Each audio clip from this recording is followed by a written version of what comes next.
नमस्कार मैत्रिणींनो, आजचा विषय प्रत्येक गृहिणीसाठी ना खूप खास आहे. कारण अनेक महिलांना असं वाटतं की घरातच राहायचं असेल तर सजण्याची किंवा स्टायलिश दिसण्याची काय गरज आहे. पण खरं तर आपण स्वतःसाठी नीटनेटके राहणं हे आपल्या आत्मविश्वासासाठी खूप जास्त महत्त्वाचं असतं. आज मी तुम्हाला अशाच काही सोप्या सवयी सांगणार आहे ज्यामुळे आपण घरात असूनही सुंदर, फ्रेश आणि एकदम स्टायलिश दिसू शकतो. तर त्यातील पहिलं पॉइंट असं आहे की दिवसाची सुरुवात ना स्वतःकडे लक्ष देऊन करावी. सकाळी उठल्यानंतर फक्त घरकामाला सुरुवात करू नका, तर त्याआधी स्वतःचा चेहरा धुवा, केस विचरा आणि मग नंतर ना स्वतःला फ्रेश वाटेल अशी छोटीशी तयारी करा. तर हे करून बघा, तुम्हाला स्वतःच फरक जाणवेल. आणि दुसरी गोष्ट म्हणजे नंतर आरामदायक कपडे घालणे. तर आपल्याला जे कम्फर्टेबल वाटतात कपडे तसेच कपडे घालावे. फक्त दिसण्यासाठी म्हणून किंवा घालण्यासाठी म्हणून असं घालू नये, तर आरामदायक पण नीटनेटके असे कपडे घालावे घरात असले तरीही. आणि एकदम रंग गेलेले, सुरकुत्या पडलेले, अस्वच्छ कपडे घालू नका, कारण त्या सगळ्यामुळे ना आपल्या नेगेटिव्ह एनर्जी येते. तर त्याच्यामुळेही आपलं ना बॉडी पण म्हणा किंवा काही म्हणा ते सगळं ना निगेटिव्ह एनर्जीकडे वळायला लागतं. त्याच्यामुळे आपल्याला फ्रेशही वाटत नाही. तर आपण जेव्हा स्वच्छ कपडे, सुंदर व्यवस्थित कपडे घालतो तेव्हा आपलं लुक पण छान येतं आणि आपल्याला ना एकदम पॉझिटिव्ह एनर्जी पण येते. तिसरी गोष्ट म्हणजे केसांची निगा राखावी. तर सुंदर हेअरस्टाईल करायची काहीच गरज नाही आहे. फक्त स्वच्छ किंवा नीटनेटके केस ठेवले तरीही जास्त होऊन जातं. साधी वेणी घालणे किंवा बन घालणे किंवा पोनीटेल घातलं तरीही आपले केस खूप छान सुंदर दिसतात.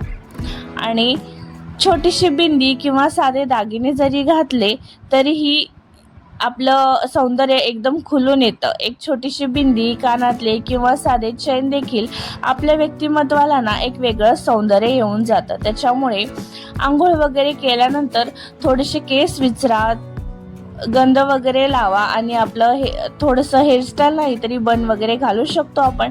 आणि जास्त काही दागिने नाही घातलं तरी चालेल. फक्त गळ्यातलं, नाकातलं आणि कानातलं एवढं घातलं तरी आपलं सौंदर्य त्याच्यामध्ये जास्त खुलून येतं. आणि पाचवा, त्वचेची काळजी.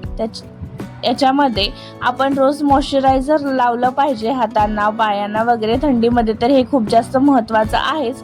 तर त्याच्यासोबतच आपल्या चेहऱ्याची पण काळजी घ्यावी. चेहऱ्याला पण हायड्रेट ठेवावं लागतं.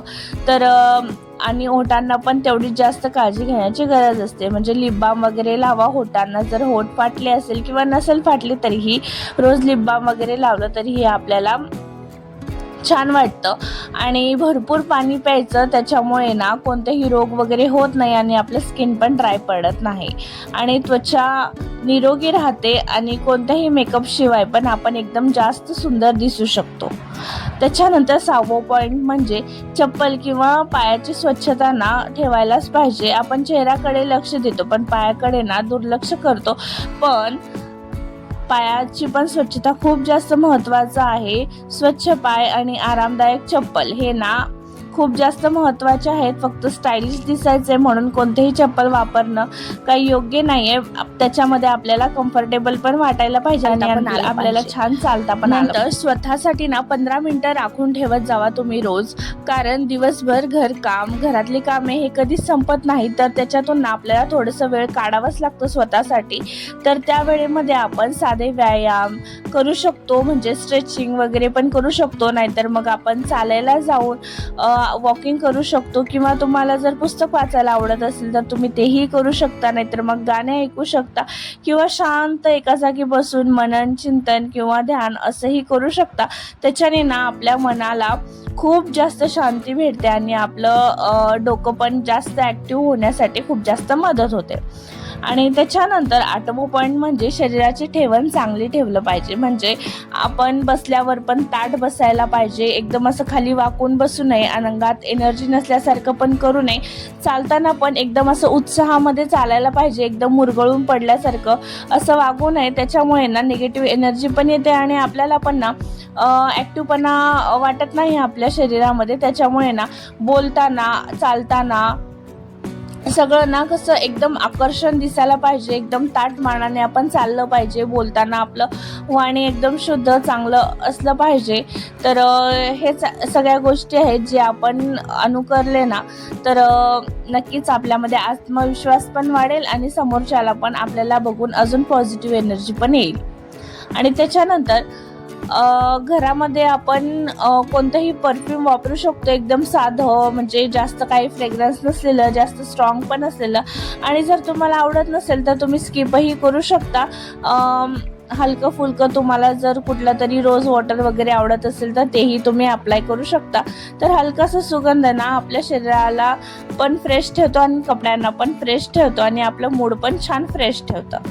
आणि त्याच्यानंतर हाताची आणि पायाची नखे हे ना रेग्युलर काढलं पाहिजे, जास्त त्यांना वाढू देऊ नये, कारण त्याच्यामध्ये घाण वगैरे जाऊन अस्वच्छ दिसायला लागतं आपले हात पाय म्हणा. तर त्याच्यामुळे आपल्या नखांची पण काळजी घेणे खूप जास्त महत्त्वाचं आहे. आणि आपल्या गृहिणींच्या हातनं सतत काम करत असतात, त्याच्यामुळे किचनमध्ये वगैरे असल्यामुळे त्याच्यात काही पीठ वगैरे राहण्याची शक्यता असते. त्याच्यामुळे शक्यतो नख वाढवू नका, वेळेवर कापत जावा, हात स्वच्छ ठेवा आणि नखांची पण काळजी घ्या. आणि त्याच्यानंतर नेहमी ना आपण एकदम आनंदी राहिलं पाहिजे, म्हणजे आपल्याला बघून दुसऱ्यांच्यांना असं वाटलं पाहिजे की हा बाबा ही किती छान राहते, म्हणजे किती हसतमुख आहे. तर चेहऱ्यावर नेहमी हास्य ठेवलं पाहिजे आणि सर्वात सुंदर मेकअप म्हणजे आपलं हास्य असतं. त्याच्यामुळेच हसतमुख चेहरा सगळ्यांना आकर्षित करतो आणि सगळ्यांना आपल्याला बघून छान छान पण वाटतं. त्याच्यानंतर आपण स्वतःची तुलना ना इतरांशी कधीच करू नये, कारण देव जे बनवतो ना आपल्याला ते एकच लकी चार्म असतं, म्हणजे आपल्यासारखं फक्त आपणच असतो. त्याच्यामुळे ना प्रत्येक स्त्री ही वेगळी असते, ती खास असते. त्याच्यामुळे स्वतः जसं आहे तुम्ही तसं स्वीकारा, दुसऱ्यांसोबत तुमचं कंपॅरिझन करू नका. तुम्ही खूप जास्त आत्मविश्वासाने तेव्हा जगू शकता जेव्हा तुम्ही कोणासोबतही तुमचं लाईफ कम्पेअर करत नाही, कारण सगळ्यांच्या लाईफमध्ये काही छान सुंदर क्षण असतात ना, किंवा मग खूप जास्त दुःख पण असतात. तर ते आपल्या ह्याच्यावर आहे की आपण कसं घेतो आपल्या लाईफला, पॉझिटिव्ह वेने घेतो का निगेटिव्ह वेने घेतो. तर या गोष्टीमुळे पण आपल्या लाईफमध्ये खूप जास्त फरक पडतो. त्याच्यामुळे तुमची तुलना तुम्ही दुसऱ्यांशी कधीच करू नका. आणि त्याच्यानंतर सगळ्यात शेवटची गोष्ट म्हणजे स्वतःची काळजी घेणं तुम्ही कधीही टाळू नका. स्वतःची खूप जास्त काळजी घ्या, कारण तुम्ही छान असेल तरच तुम्ही दुसऱ्यांना आनंदी निरोगी ठेवू शकता, घरातल्या सगळ्यांची काळजी घेऊ शकता. आणि घर कुटुंब सांभाळताना स्वतःला विसरून जाऊ नका आणि स्वतः आनंदी राहा आणि दुसऱ्यांना पण तुम्ही आनंदी ठेवू शकता. आणि स्वतःचा आत्मविश्वास ना कधीही कायम ठेवा, कधीही तुमचा आत्मविश्वास डगमगू देऊ नका. आणि या सगळ्या गोष्टी ना घरात सकारात्मक वातावरण निर्माण करत असतात. त्याच्यामुळे ना तुम्ही जेवढं स्वतःसाठी जास्त वेळ द्याल तेवढंच ना तुम्ही दुसऱ्यांच्या नजरेमध्ये पण जास्त म्हणजे तुमचं व्हॅल्यू जे आहे तुम्ही वाढवाल आणि मग ऑटोमॅटिकली सगळे तुमचं सन्मान तर करायलाच लागणार. त्याच्यामुळे ना स्वतःची काळजी घ्या पहिल्यांदा, नंतर तुम्ही दुसऱ्यांची काळजी घेऊ शकता. तर मैत्रिणींनो, स्टायलिश दिसण्यासाठी हे ना महागडे कपडे, महागडा मेकअप किंवा भरपूर वेळ स्वतःसाठी लागतो तर असं काहीच नसतं. स्वच्छता, नीटनेटकेपणा, आत्मविश्वास आणि स्वतःवर थोडंसं प्रेम, या छोट्या छोट्या गोष्टी आहेत. हे सगळं आपण अनुकरलं ना तर आपलं लाईफ एकदम सॉर्टेड होऊन जातं. तर तुम्हाला वरीलपैकी कोणतं गोष्ट खूप जास्त आवडलेलं आहे ते मला नक्कीच कॉमेंटमध्ये कळवा. आणि तुम्ही कोणती गोष्ट एकदम मनापासून करता, खूप पहिलेपासून करत आला आहात तेही मला कॉमेंटमध्ये नक्की सांगा. आणि अजून कोणत्या सवयी आहेत जे आपण आपल्या स्वतःमध्ये इम्प्रूव्ह करू शकतो. आणि मी सांगितलेल्या कोणत्या गोष्टी तुम्हाला खूप जास्त आवडल्या आहेत, कोणत्या आवडल्या नाही तेही मला प्लीज कमेंटमध्ये सांगा. आणि असेच व्हिडिओ पाहत राहण्यासाठी माझ्या चॅनलला कनेक्ट राहा. आणि हा व्हिडिओ तुम्हाला कसं वाटलं तर तेही मला कॉमेंटमध्ये सांगा. तर चला, हा व्हिडिओ आता मी इथेच एंड करते. भेटूया आता पुढील एका अशा व्हिडिओमध्ये. तर तुम्हाला कोणता व्हिडिओ बघायला आवडेल तेही मला कॉमेंटमध्ये सांगा. तर चला, हा व्हिडिओ इथे सेंड करते. तर चॅनलला नवीन असाल तर प्लीज चॅनलला लाईक करा, शेअर करा, सबस्क्राईब करा. भेटूया नेक्स्ट व्हिडिओमध्ये. Till then bye bye. Thanks for watching. धन्यवाद.